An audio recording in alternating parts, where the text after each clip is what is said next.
today. Add years to your life and cash to your wallet. Dr. Michael Roizen reveals how you can age-proof yourself. Plus, the flame-throwing lefty who deals heat in the middle of the Arizona desert. It's a gift from God for sure. Meet Diamondback starter Robbie Ray. I know that every time I mess up, every time I do something wrong, that God still loves me. On today's 700 Club.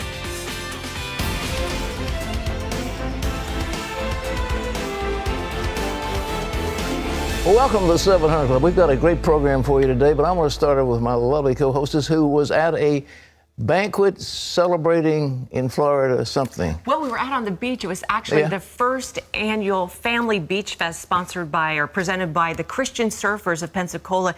The Christian Surfers, we had Cutlass, the Christian recording artist there. Yeah. We had speakers, like people were praising the Lord right on the beach, Pat. You could see the ocean. I was interviewing a young singer there, and you can just see the beautiful crowd. You were working out on a surfboard. Was that the beach you were working on or something? This is the beach where I learned to surf. You learned to surf? And Ben Martin, who's the director of Pensacola Christian Surfers, was the one that taught me to surf, and he was one of our main speakers. Was it fun? It was so much fun, and the weather was perfect. Wonderful. I mean, you saw the crowd was great. It was a very peaceful, beautiful event. So I was honored to be their MC. Well, I'm sure they were delighted to have you.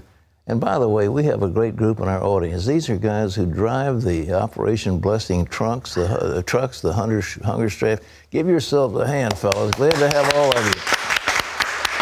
They drive thousands of miles across America delivering food to hungry people in places like Appalachia and the inner cities. One time I was covering a hurricane or a storm, and I saw that big Operation Blessing truck come around the corner, and I cried. I knew it was packed with aid for victims, and it just moved me so much. Well, we're trying to move. It's not quite that much as I wanted, but we're looking at about 100 million pounds of food a year with Operation Blessing, and they delivered. I mean, these guys they work night and day, and it's wonderful. Well, back to the news. What do you do about North Korea? First of all, our military says, okay, what we're going to do is test a missile defense system. So they launched a missile, and then they launched another missile to hit it. And apparently, the test worked in case North Korea ever tries to launch a nuclear missile against us. But would the U.S. ever try to launch a preemptive strike against the North to take out its nuclear program? CBN's Eric Rosales brings us that story. North Korea test-fired a ballistic missile. A preemptive nuclear strike against the U.S. The missile exploded within seconds. This test constitutes a direct threat. We've seen the headlines of weapons tests and the fake but provocative videos. North Korean nuclear missiles destroying what appears to be Washington, D.C., the Capitol, and the White House. Dictator Kim Jong-un claims his regime can strike the United States with a nuclear weapon. Meanwhile, he continues to test capabilities and to add to his stockpile of weapons. So what's stopping the United States from taking action? What's most important to us are the territory, the interest, and the lives of our allies and friends, and not necessarily solving North Korea. Retired Lieutenant General Chip Gregson served as an Assistant Secretary of Defense in the Obama administration. He agrees with the Pentagon's decision to take the approach of deploying military assets like the anti-missile defense system known as THAAD to the region. Gregson adds, however, it may require sending a stronger message, like putting nuclear weapons back on the peninsula. No defense is perfect, so we do need to make sure that we have a deterrent capability beyond just having a robust defense. So I think every administration starts off by saying all options are on the table. But then when you look at what our equities and interests are in that region, it goes beyond simply eliminating North Korea. Retired Air Force officer Carl Baker says with Pyongyang's nuclear weapons getting more sophisticated, it would be difficult to swiftly knock out the entire program. Baker believes North Korea would retaliate against any U.S. strike by going after the South Korean capital of Seoul and the 25 million people in the area. I contacted the State Department, where a spokesperson told me, together with the international community, we will hold Kim Jong-un accountable for his dangerous and reckless actions and serious human rights abuses through a robust international campaign. That effort includes China, but Baker admits while China might influence a relationship, it cannot necessarily control North Korea's actions. They aren't happy with North Korea developing nuclear weapons either. But again, their primary equity is stability on the peninsula. Well, what we're facing now is the problem. Are we going to let those guys dump a nuke on San Francisco or Anchorage, Alaska, or someplace like Guam or even Japan? They're getting the capability to do it, and they're making such bellicose noises, and they're crazy. Well, Eric is with us now from Washington, and we've sent the U.S. Ronald Reagan aircraft carrier to the Sea of Japan. That's 2 carriers there. What do you hear from the Pentagon? Yeah, that is correct, Pat. You know, the Ronald Reagan actually joins the Carl Vinson out there, and we're hearing that as of right now, we're there as a deterrent and actually protection for our allies of Japan and South Korea. As we know, South Korea's population is one of the largest, 50 million people there, and a lot of our service officers are actually there. Military, our own military is there on the island as well. So we're there right now just as a deterrent, but I tell you what, if these sanctions do not continue to work, then we may have to take some action, and that's coming from the president. Well, the president said, of course, he's not going to telegraph what he intends to do in any military engagement, but have you heard, are there any plans actually drawn up to use military force? Well, I think that order has actually come down all the way down to the Pentagon because they are remaining very tight-lipped. We are asking them questions about are we going to see anything from the air, anything from the ground, and absolutely no information like that on an operation is coming through to the media as of right now. They are just remaining tight-lipped over the situation. Well, how about that missile defense test? Apparently it was successful. Are there going to be any more like that? Oh, I believe there will be more. There will be more. I mean, this sends a strong message to North Korea that their actions do not fall on deaf ears. You know, I kind of equate this to a game of baseball. You know, it's a 7th inning stretch right now, and Kim Jong-un is down, and lo and behold, as a result of this missile test, successful missile test by the United States, we hit a home run. So I tell you what, he's going to either have to either step down and know that he's been defeated, or if he does want to take it to extra innings, he's going to have to take the full force of the U.S. military. Eric, thank you so much. We look forward to more reports from you. Eric Rosales of CBN News. By the way, I was thinking about this. I'm sure we all do, but what would you do? How would you stop them? You know, we've got a bunker buster bomb. It's a huge thing. We could drop right in the middle of Pyongyang, but would that stop them? Would that protect Seoul from the onslaught of all that North Korean artillery? I think there may be some kind of a cyber attack that we haven't talked about. We have cyber capability that is nothing short of awesome. And if we turned all of the forces of cyber security against North Korea, we might be able to shut their whole economy down. Not only shut the economy down, but shut their military down, take away their command and control, and really render them defenseless, and then go in and do what we have to do. But we probably haven't pinpointed their nuclear sites. We haven't pinpointed all of their artillery sites that are confronting Seoul. It's a nasty situation. That's what happens, ladies and gentlemen, over and over again when you are indecisive in peacetime, when you have a chance to do something and you don't act, when you're indecisive. Now, Truman was anything but indecisive as a leader, but he decided, I'm not going to risk a war with China.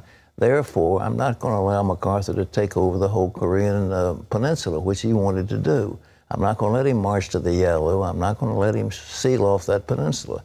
Well, as a result, he got the various Kims. He got the Kim grandfather, and then he got the son, and now he's got the crazy grandson. And that's who we're facing.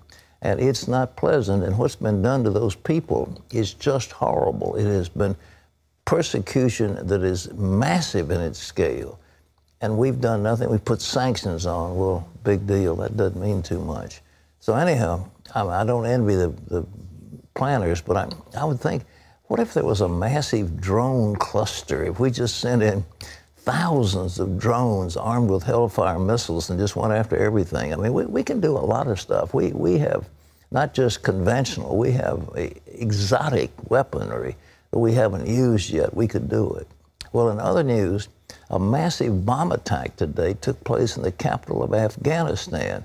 It killed at least 80 people. John Jessup has that.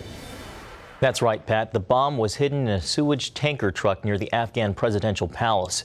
It went off during rush hour in a highly secure diplomatic zone in Kabul, about 400 yards from the German embassy. In addition to the dozens of people who were killed, around 400 more were seriously hurt. Most of the victims are civilians, including women and children. No one has immediately claimed responsibility for the bombing. This is one of the worst attacks the city has ever seen. Pat? I tell you, I don't think that Afghanistan is a prize worth having.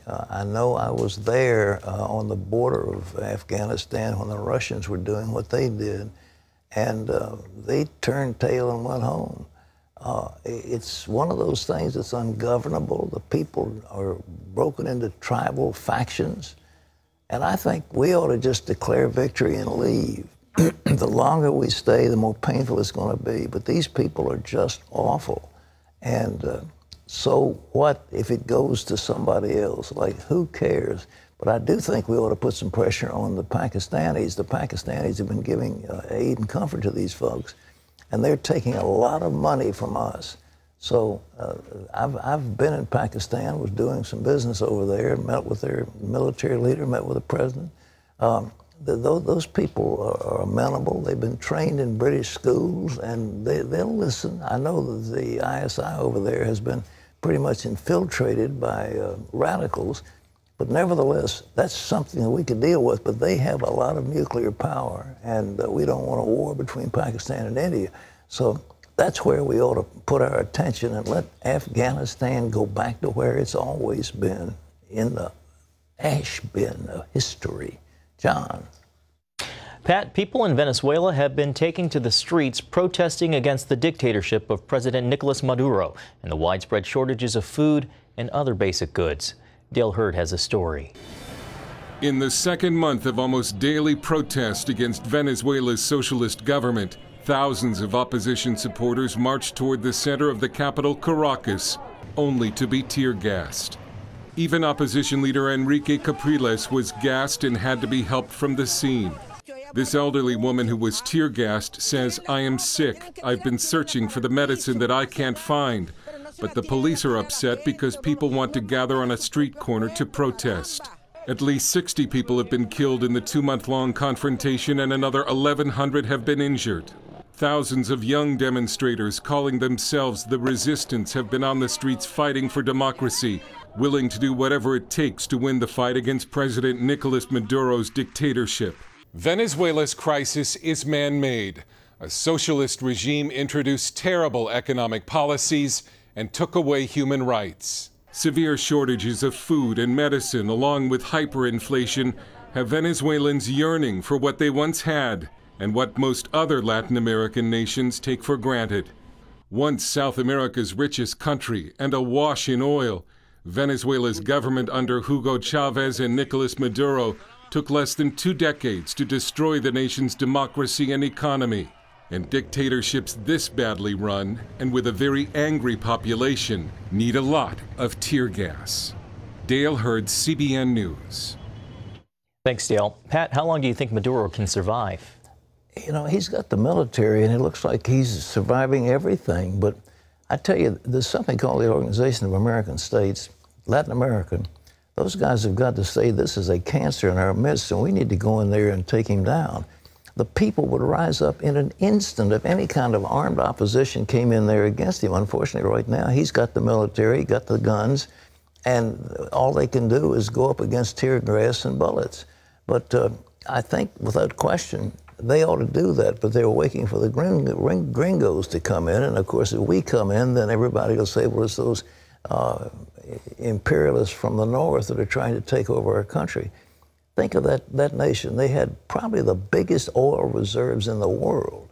I mean, they were an incredibly rich country. They had all kinds of possibilities. And here, under Hugo Chavez, who was just a terrible tyrant. And now Maduro, who is a thug, but these guys have totally ruined a very prosperous society. We can't allow that in our hemisphere. And I say the OAS, and if there's any opportunity in the democratic states, you look at Colombia, you look at Argentina, you look at the other countries down there, Brazil, there's no reason they don't come together and say, we've had this long enough. But I think with any kind of military force, the people would overthrow Maduro. With any kind of help, they'd do it. And I just don't think any of us can allow this to continue much longer. Wendy? Up next, Scott Ross takes us to Ammunition Hill, where Israeli troops fought one of the first urban warfare battles 50 years ago. As paratroopers, we live up to our code, walking on our feet in the night quietly and then hitting the enemy wherever he is without him knowing about us in advance.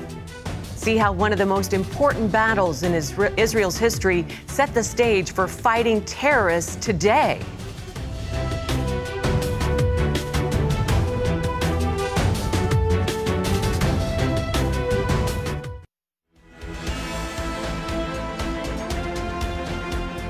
Hey, you're watching the 700 Club. We've got a lot of exciting things today. This is going to be quite a day, and it's just warming up. Well, the Six-Day War in 1967 was not only a turning point in Israel's history, it also played a pivotal role in the development of the IDF, the Israel Defense Forces. And I had the pleasure of meeting General Benny Gantz over there. He was commander of the Northern Forces. He then became a commanding officer, I believe, of the IDF. But they had their experts in urban warfare. And one of the first urban warfare battles took place in Jerusalem. And it set the stage for the future. Here's Scott Ross. The 55th Paratroopers Brigade still serves as a reserve unit today, as it did in the 1967 battle for Jerusalem. We're part of the 98th Division, which is more or less the equivalent of the 101st Airborne Division in the U.S. Army. Lieutenant Colonel Anshel Pfeffer commands the 28th Reserve Battalion of the 55th Brigade. We do the most interesting and most dangerous and most challenging missions in the IDF, so I believe. And as paratroopers, we live up to our code, walking on our feet in the night quietly and hitting the enemy wherever he is without him knowing about us in advance. Pfeffer, a high-tech executive, took me through the trenches at Ammunition Hill, where battalion soldiers fought for Jerusalem 50 years ago. Well, Ammunition Hill was the bunker of the Jordanian police academy, which is just behind us. And the police academy was the main objective of that specific battle before they continued towards the old city. And this was, what, day 2 of a 6-day war? Day 2. After taking the police academy, they advanced towards, it's called today the Ammunition Hill, and they spent many, many hours trying to advance from trench to trench. How many men were here fighting? They began almost 200, and very, very few remained standing at the end of the battle. My. But they weren't trained for this kind of warfare, were they? They were very surprised. They described it as a very big disappointment not being parachuted to fight the Egyptians, but then, of course, it became one of the most important battles in Israeli history. The battle specifically here, but also in other places in Jerusalem, was all done in very improvised Israeli-type warfare.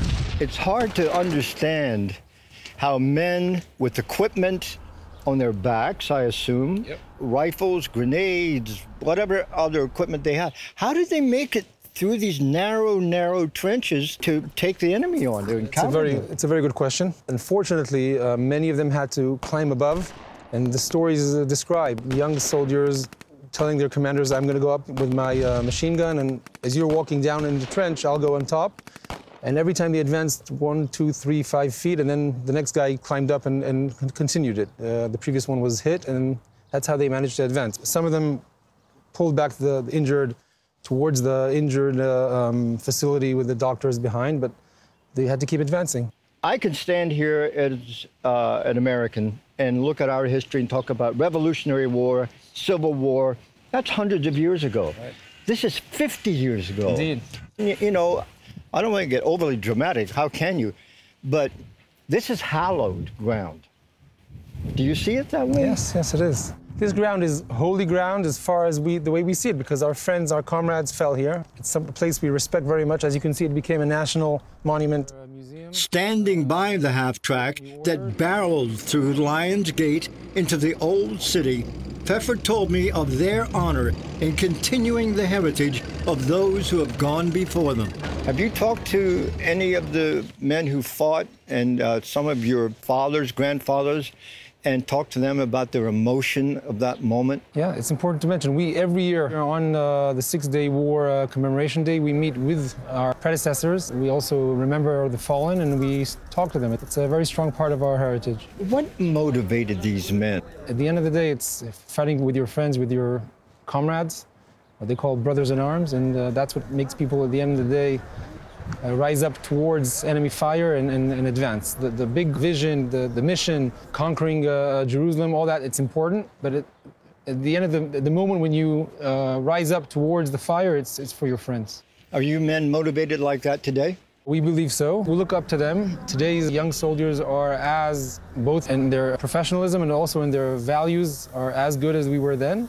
Pfeffer, who commands about 700 reserves, told me how important the lessons of that war are to soldiers today. How has the past affected the future, the training of the men now? The Battle for Jerusalem in 1967 was one of the first battles in urban warfare. And if you look around today, both in the IDF and also the US Army and any other Western army, the challenge of fighting terrorists and other organizations which are fighting from within civilian and urban warfare environments has become the most common part of warfare, and we're learning. But even today, you're surrounded by people that want to destroy you, that want to annihilate you, wipe you off the map, drive you into the sea. Your existence is questioned. So do you live in a defensive posture, or do people live in fear? Well, I'm a reserve soldier. Right. 80% of my time I'm with my family, at my work, enjoying life, having a great time. And I think most of Israelis live a peaceful, very happy, I'd say Western-like lifestyle.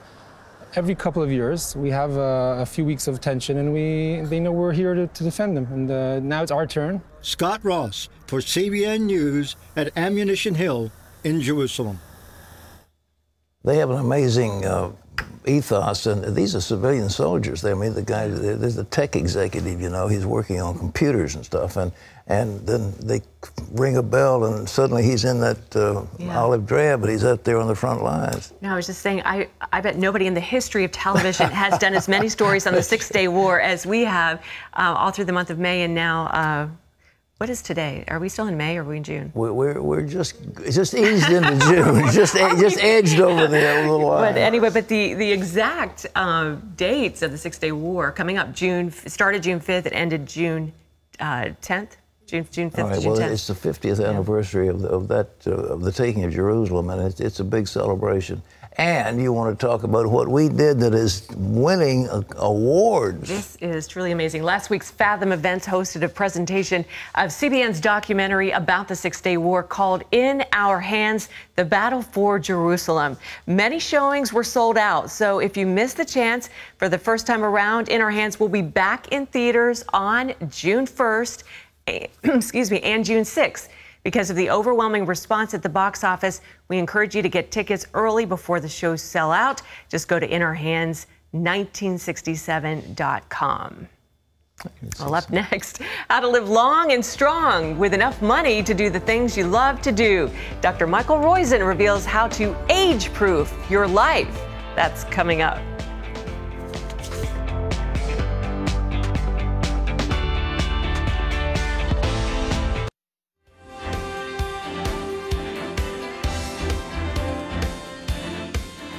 All right, here's some good news. The longer you have lived so far, the longer you're going to live. That said, of course, you want to live long and strong with as much health and wealth as possible. And here's what you can do to make it happen. People around the world are enjoying longer lives than ever before. But as they age, many are plagued with illness, uncertainty, and financial strain. Dr. Michael Roizen is one of the most well-known and respected doctors in America. He says our lifestyle choices and behaviors dictate our health and strength as we grow older. In his newest book, Age Proof, He shows us how to live longer without running out of money. And please welcome back to the 700 Club, Mr. Age Proof himself, Dr. Michael Roizen. Thank you, Wendy. Oh, it's great seeing you. Well, please tell us, what is the connection between health and wealth? Well, if you don't have enough money, you're not going to be able to stay healthy. And if you don't have health, then you're going to run out of money pretty fast because you're going to spend it. Right. And not only that, but what we found is the same 8 behaviors, such as automating your choices. You want to automatically put money in a 401k. You want to have automatic choices for breakfast and lunch, only make choices at dinner. You want to have, if you will, a whole bunch of things that are the same in both areas. So you want to rely on experts in both areas rather than keeping it yourself. Can that get boring, though? How do you keep it exciting? No, you keep it exciting by having a partner who's exciting. That sounds good. Okay, you say that the longer you live, the longer that you're going to live. Right, so most people think if I'm 65, I'm going to die at 79 or something like that. But if you're 65, you're going to live to at least 84 on average.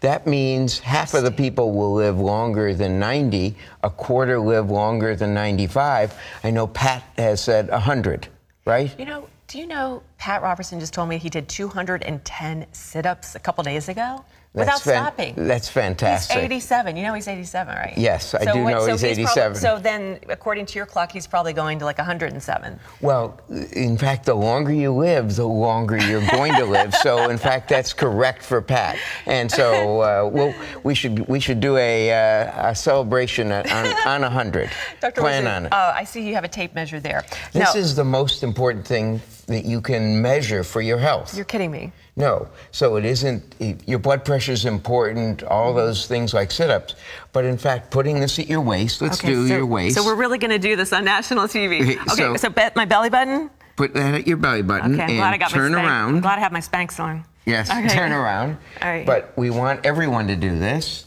and to suck in. You can lie if you want, that's fine. Okay, well this is... Jesus will forgive you. It's 29 1/4. I don't know if you can get that on the camera. But it's 29 1/4. Okay. Your height is 5'6". 5'6", so that's 5 times 12 is 60 plus 6, 66. So you should be 33 inches or less.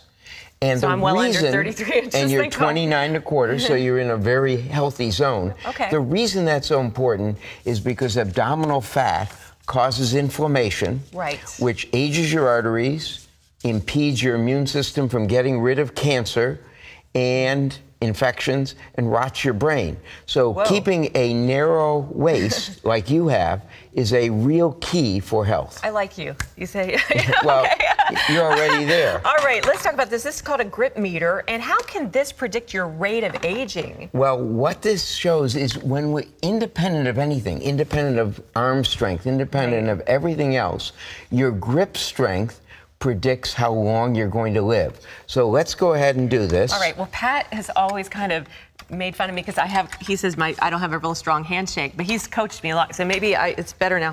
Go ahead. Okay, so this is my right hand. Put it down and squeeze as hard as you can.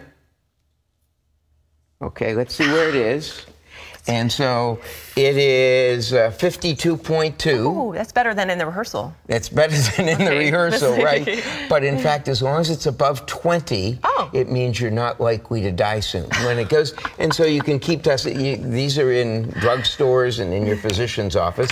And remember, you've got these little squeeze things that you can put in your car or any place.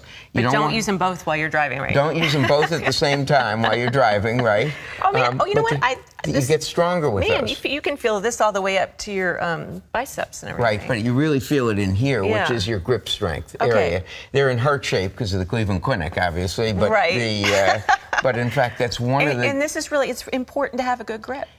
We don't know why, but they did this study. Believe it or not, they came out with small studies on it. It turns out the World Health Organization did it in 170 countries. So I don't know how many countries there are, but they did a huge study. And whether it's in a developing country or developed country, the U.S., it doesn't matter whether it's any place, grip strength correlates with your living longer. I never would have guessed that. Okay, what can we do? So Pat's right about your handshake. Well, I'm working on it. Okay, working on it, Pat. All right, so what can we do about the aging effects of stress? Because stress is everywhere. It's so hard to avoid. When that guy cuts you off on the, put your finger on your belly button. Okay. And take a big breath in through your nose. Now, the reason for your nose is it brings in nitric oxide in the back of your nose, which dilates your arteries so you feel less stressed automatically, stimulates your vagus nerve. But also, by focusing on your finger, it should move out as you take a breath in. Right. Most of us, in fact, breathe the wrong way, when we're babies, because we breathe with our chest instead of our diaphragm. Yeah. So you want to take a big breath in, focus on your finger going out, blow it out. And just that focusing. Yeah. So your stomach goes out when you're breathing in, which stomach should go out as you breathe in, right? And in as you breathe out. By focusing on your finger, you clear your head and you don't get mad at the guy who cut you off. Yeah, that's so hard today. All right, because people are worse drivers now, or they're angry drivers. So it's so hard to stay calm when everyone else is angry. Well, it's also we're in a more time crunch now. Yeah. If you look at our stress levels now, we've done this in over 20,000 people compared to 100,000 38 years. In 1979 to 83, our stress levels on a perceived stress scale were 12.1 for men, 13.7 for women. Now they're 19 or above. Higher is more stress. And that is associated with the development of chronic disease 5 years later. So we're at a very high stress level. All right, here we have a jump rope. How is this age-proofing? Well, this is essentially key for not breaking a hip.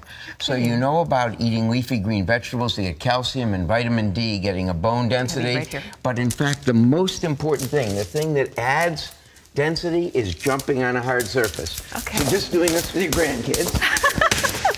Oh, that's okay. Oh, we can Want to try this? Sure. Okay, so you were doing it backwards. I'm going to do it forward. Now, you say jumping on a hard surface. What it does that is seems like that would be worse. It stimulates okay. bone growth. Okay. So you increase your, perfect. So pretty impressive with your hair and all. Is my hair moving? No, it's going perfect. Even your earrings. Well, this was a first on TV for me. Thank you. So, in fact, the most important thing for building density and preventing breaking a hip is, in fact, jumping on a hard surface and having fun with it, too. What about jumping on a trampoline? Because a lot of people do that. So jumping on a trampoline doesn't do the same thing. So it's apparently the shock of being on a hard surface stimulates what we call osteoblasts, that is things that increase cells that increase your bone density. And if you don't have a jump rope, what about jumping jacks? I did jumping jacks. Jumping jacks are perfect. Okay, I did a bunch of them yesterday because when I go for my walk, I get bored, so I'll stop and do jumping jacks. Oh, that's a great thing. Yeah.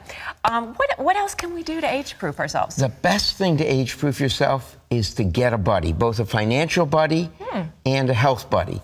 So the reason is we keep our medical, if you will, information private. Sure. We tend to keep our financial information private, but private doesn't mean solo.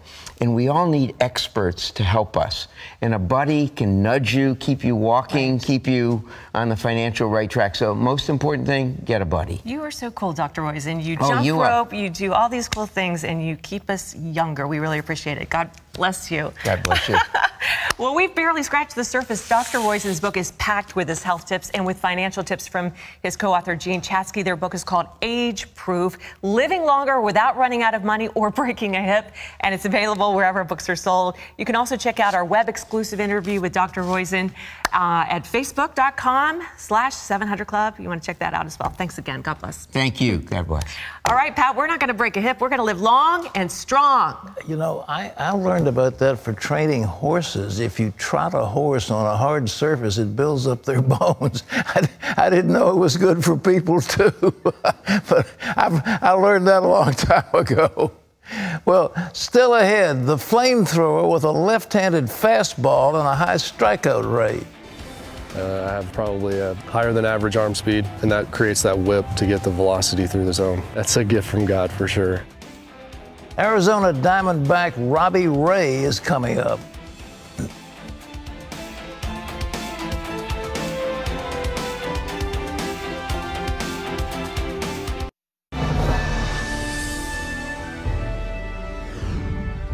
Welcome back to Washington for this CBN News break. Comedian Kathy Griffin is apologizing for a graphic image of President Trump's severed head in a video she released yesterday. It showed Griffin slowly lifting the bloody replica, describing the project as a statement of art. Griffin later said she was sorry. I sincerely apologize. I am just now seeing the reaction of these images. I'm a comic. I crossed the line. I moved the line, then I cross it. I went way too far. The image is too disturbing. I understand how it offends people. It wasn't funny. I get it. This morning, President Trump tweeted that Kathy Griffin should be ashamed of herself. My children, especially my 11-year-old son Barron, are having a hard time with this. He also described it as sick. The Egyptians who were killed in a bus attack near Cairo last Friday reportedly were murdered simply because they were Christians. Survivors of the attack said 10 masked militants forced victims to leave the bus one by one, and they asked them if they were Christian before killing them. As each person left the bus, they were asked to renounce their Christian faith and convert to Islam. A chaplain comforting the survivors said all of them refused. Each person was killed with a gunshot to the head or throat, including children. Over the weekend, ISIS claimed responsibility for the killings. Well, you can always get the latest from CBN News by going to our website at cbnnews.com. Pat and Wendy will be back with more of the 700 Club right after this.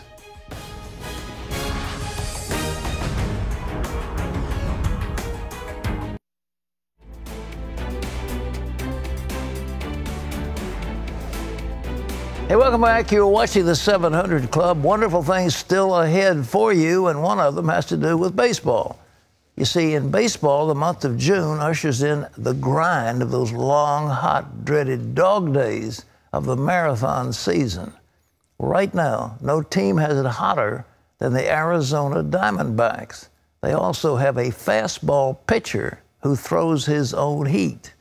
Robbie Ray is a straight shooter with both his pitches and his faith. Our sports reporter Tom Buring talked with the flamethrower in Phoenix. I'm not a namer. I'm more of hard-nosed, in-your-face kind of pitcher. At first glance, he's a flamethrower. Arizona Diamondbacks Robbie Ray is an emergent talent, putting an unusual bite into his pitch. I'm coming at you with my best stuff all the time. I'm not a guy that's going to nibble on corners. I'm not looking to trick you. I'm coming at you with what I got, and that's it. More than enough to entrench Robbie as the left-handed power option in the Diamondbacks rotation, where the 25-year-old settles into his third summer playing in Phoenix. Scorpions, snakes, cactus, how has that been an adjustment for a Tennessee guy? It's been different, actually. 2 years ago when I got traded over here was the first time I'd ever seen a cactus. Haven't seen any rattlesnakes. Scorpions, we had a teammate that caught like 10 or 12 of them in like a little jar, and that was pretty cool to see those, but you know, I know they're out there.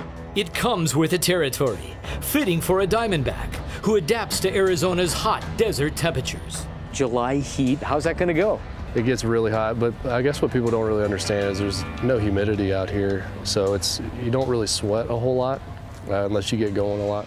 Robbie throws a lot, last season leading his team in innings pitched while finishing with the fourth most strikeouts in the National League, as the fastball specialist brings his own heat. How do you generate your velocity? I just kind of listen to what my body's telling me, like this is where my arm should be, and then I really drive down the mound. I think that's the biggest key. And arm speed. I have probably a higher than average arm speed, and that creates that whip to get the velocity through the zone. Is that by your doing, or is that a gift? That's a gift from God for sure. I mean, I don't think you can teach arm speed, and you can't train arm speed. It's just something that you're given. Robbie is in rare historic company, joining just 12 other Major League pitchers all time, averaging over 11 strikeouts during 9 innings in a season.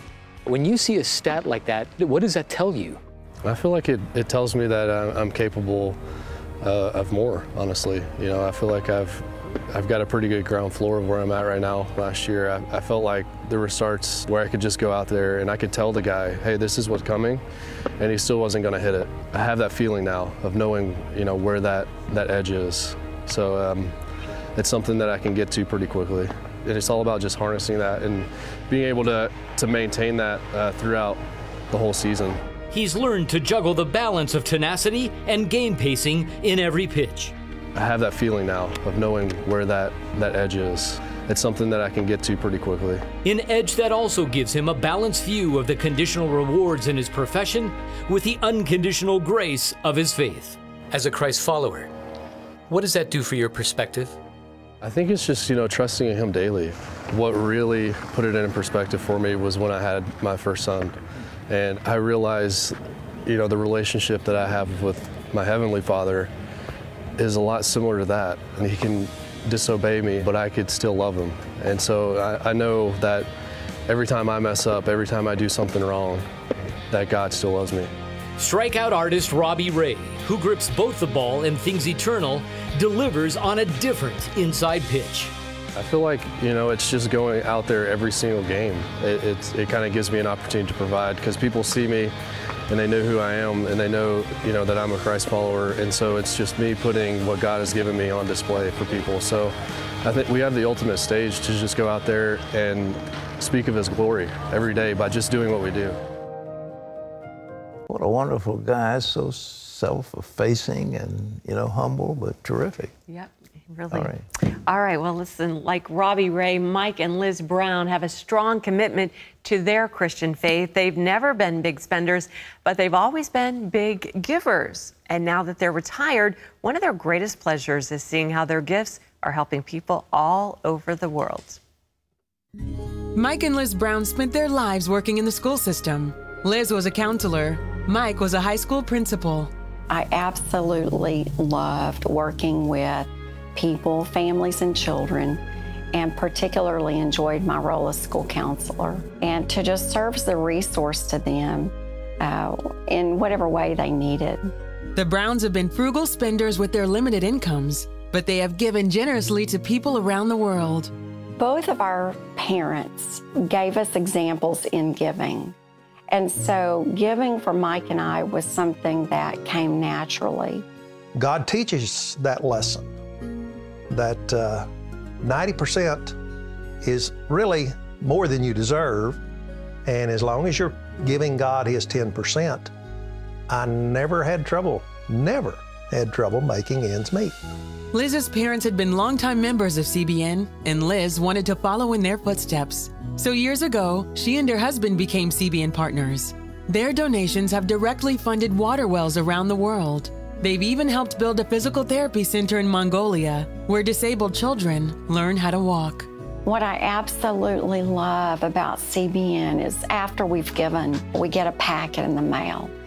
And the thing that I always look for in those packets is how many people came to know Jesus as their Savior, because that's ultimately the most important thing. Nothing else matters. Makes me feel like I'm walking in God's way, in God's purpose. Two things he wants us to do for sure, and that's to put him first and treat others here on this earth as we should. Today, the Browns are retired from their teaching jobs, but they still give generously. They encourage others to do the same, and in doing so, create a lasting legacy. And when I go to heaven, I want the Lord to say, "Well done, daughter. Look, these people came to know Jesus Christ because I invited you, daughter, to participate with me in my plan. And from that, these people got saved."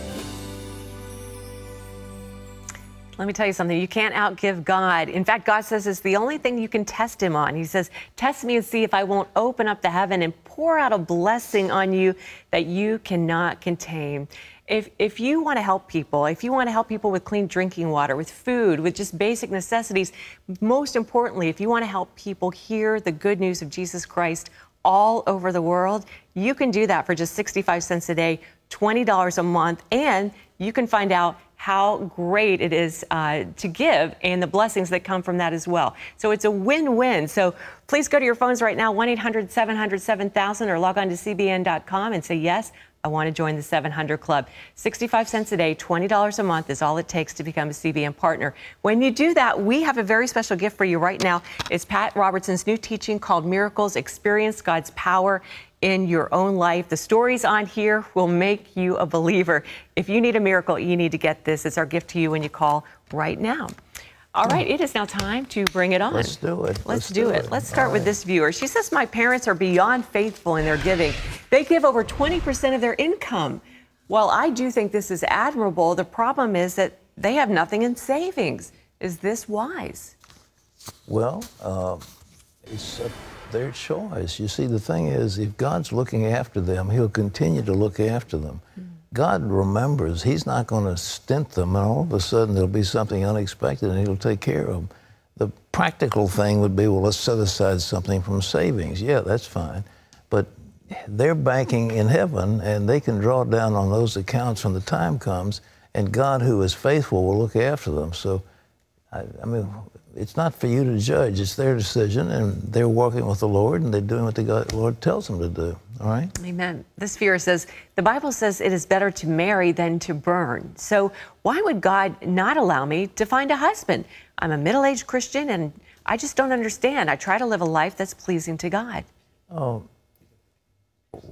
I want to ask that question. Why would God not allow me to have a husband? Has God told you that he's not allowing you to have a husband? No. I tell you what, if I'm going to go fishing, I'm not going to go down to the local mall and drop a line in the pavement. I'm going to go out to a river or a lake where the fish are. And if you want to find eligible single men, go where they are. And same thing with ladies. Go where they are. Go where people are. And they're now, they're Christian mingles, and there are all kinds of groups that are trying to help. But don't blame God. I mean, why didn't God find me a husband? Well, why didn't God find me a fish when I'm fishing on the interstate? I mean, you know, go to the river where the fish are. All right, what else? I think I'm going to go to the river after you the go show. to the river. All right, going to the river. Plenty of fish in the river, honey. Plenty. All right, Ruth says, hello, Pat. There is someone I know who thinks he can't be saved because he used to be deep into Satanism. I told him God can restore his soul. He says anytime he tries to come to the Lord, the demons come after him so badly that he's fearful to ever leave them. He thinks he's done too much bad to ever be forgiven. Is this true, or can everyone be saved no matter what they've done? All manner of sin and blasphemy will be forgiven the sons of men. That's what Jesus said, all manner. And but the thing of it is, these demons are holding on to you. You need to get some people with you and bind those things in the name of Jesus. And you bind Satan and the power of evil, and it's a literal thing that you do with your mouth. Satan, in the name of Jesus, I bind you and the forces of evil, because they're obviously trying to hold on to you, and you have been into Satanism, and that stuff is real. But of course the Lord will forgive you. So you ask for his forgiveness, give your heart to him, and then with his power, declare the victory over Satan. All right? That's a good word. All right. All right, this is from Grace. She says, Dear Pat, my name is Grace. I'm 13 years old. I really want a necklace that is called a choker. The one I want is black, but some people say that chokers are ungodly. What do you think? All right.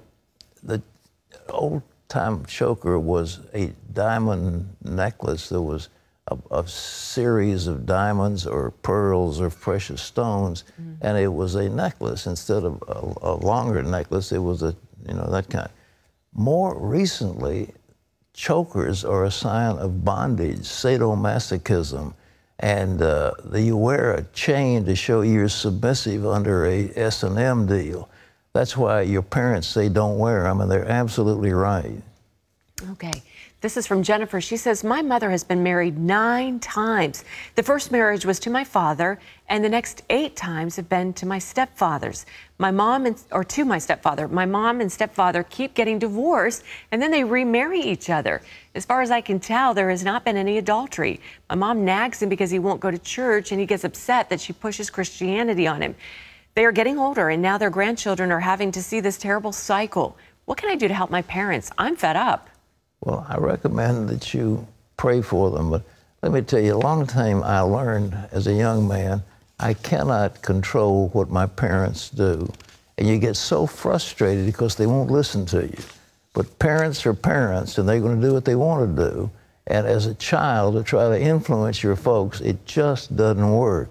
So hold them before the Lord. It sounds like they're as crazy mixed up as any couple I think I've ever heard of. But nevertheless, I mean, you say, well, I'm so frustrated. Well, of course you are. Turn it over to the Lord, and He's the only one I can think of that can straighten it out. Wow, right? That's a mess. All right. All right, this viewer says, I am slightly confused on the kind of sinning we do and what the Lord feels about this. I'm a Christian and born again. If I sin, but it isn't intentional, and I repent and ask Jesus to forgive me, He does, right? If I sin and do it purposely, then what happens between the Lord and me? My spouse is a Christian and born again and knows that God does not like certain things such as gambling, pornography, etc., but he still does it knowing and not caring about these sins. I'm gonna stop it there. I don't know what the question is because it's kind of weird.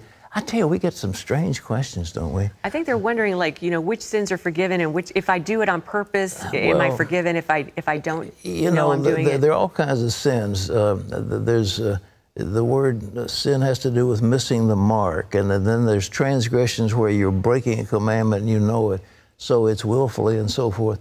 God will forgive all of it if you come and honestly confess it. If you confess and think you're going to go do it again, I don't think that's going to work. But I think you come before the Lord with an honest heart, and He will receive you, and a broken and a contrite heart, the Bible says, thou wilt not despise. Well, thanks for those questions. Man, there's some toughies. Well, we leave you with today's Power Minute from Romans. Against all hope, Abraham in hope believed, and so became the father of many nations. For Wendy and all of us, this is Pat Robertson. Join us on the 700 Club tomorrow. See you then. Bye-bye.